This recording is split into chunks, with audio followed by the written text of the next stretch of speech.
When it comes to creating a character, it's really subjective. There are many things you have to take into consideration, from the character's design, silhouette, palette, and exaggeration.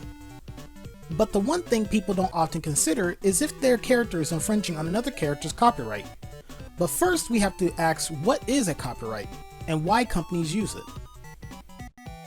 Copyright is a type of intellectual property that gives its owner the exclusive right to make copies of creative work, usually for a limited time.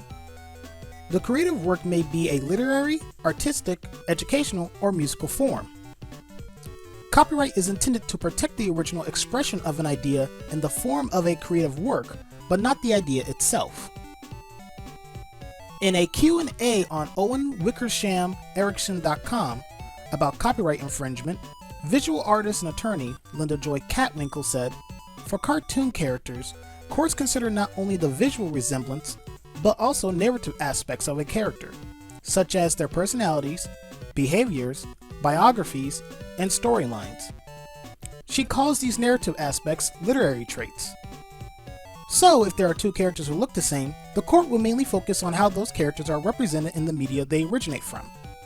For example, Heathcliff and Garfield are both orange cats who star in their own respective comics, but they don't share the same literary traits. Heathcliff is seen as a nuisance from his neighborhood for tipping over garbage cans, harassing dogs, milkmen, deli owners, and pursuing female cats to the annoyance of their owners. Garfield is an overweight anthropomorphic orange tabby noted for his laziness, smug sarcasm, which he conveys by thought bubbles, and his intense passion for food. Heathcliff and Garfield are different from each other to where neither are infringing on the other's copyright. But at times, character traits aren't enough. Linda Joy Catwinkle states, "On one side of the scale, the more similar the character is visually, the more likely it will be held infringing, even if the literary traits are very different from the original." Here is Scooby-Doo, and here is a new character that is trying to prove its individuality, Skunky Dunky.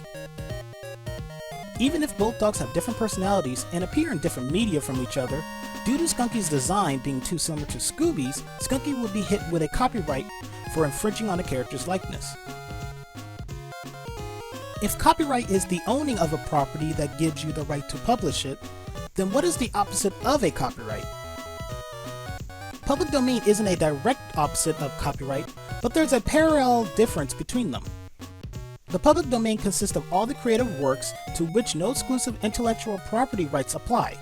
Those rights may have expired, been forfeited, or expressively waived.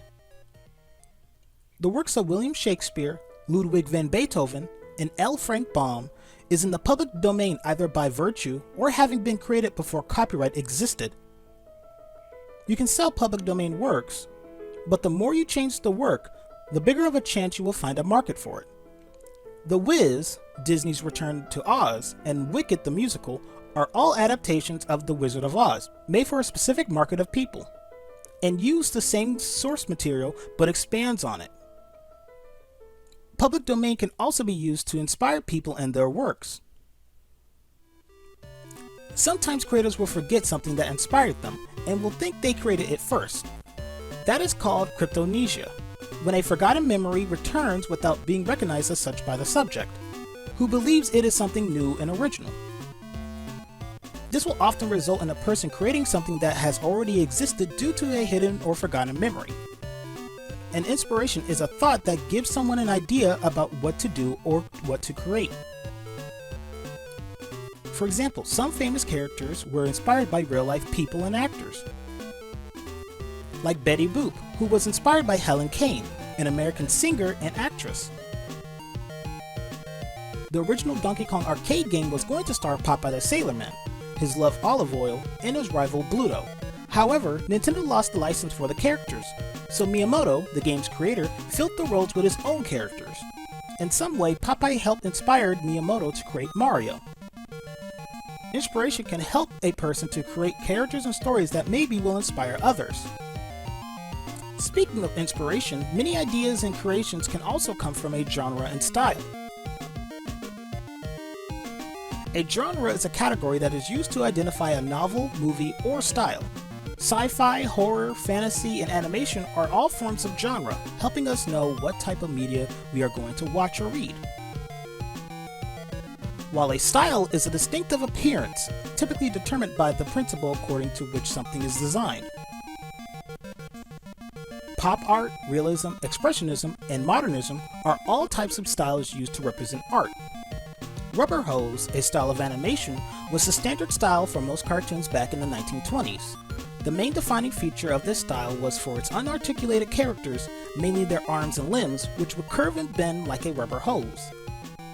Even to this day, the style of rubber hose is still being used in art, animation, and even video games. However, a genre and style cannot be copyrighted by anyone. Felix the Cat, Bosco the Talking Kid, Oswald the Lucky Rabbit, Bimbo the Dog, Mickey Mouse, Foxy Fox, Piggy the Pig, Toby the Pup, Flip the Frog, the Animaniacs, Bendy the Ink Demon, and Cuphead used the rubber hose art style, but none of them can claim copyright for the style. Even though there are similarities between some of them, such as their color schemes, faces, clothing, each of them were created by different companies at different times, and are depicted differently in the media or brand they originate from. Disney can't file a copyright infringement to Studio MDHR for Cuphead wearing red shorts, gloves, and using the rubber hose art style. If your work has significant difference in both appearance and literary traits, you are more likely to avoid an infringement finding. It's important to remember that public domain and copyright laws differ between countries. When using inspiration from other people's works or performances, make sure your work can stand on its own, otherwise your work will be considered an infringement of what was created before. And always make sure to credit or give a source for your work or inspiration.